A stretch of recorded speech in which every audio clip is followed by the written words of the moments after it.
Hello mga amiga!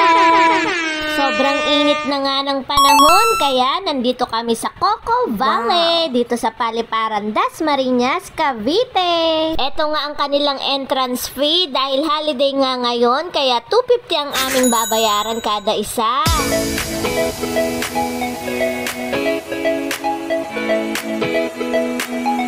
Pagpasok nga, marami ng cottage na bubungad sa'yo at marami pang cottage sa loob. Yes!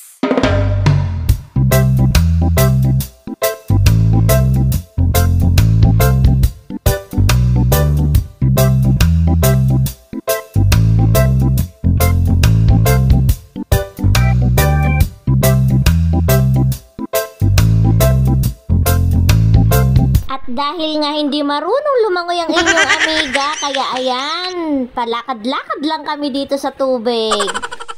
At least, kami nakapag-swimming na. Kayo ba dyan mga amiga? Kulayan nyo na ang matagal nyo ng drawing. Huwag puro plano sa GC.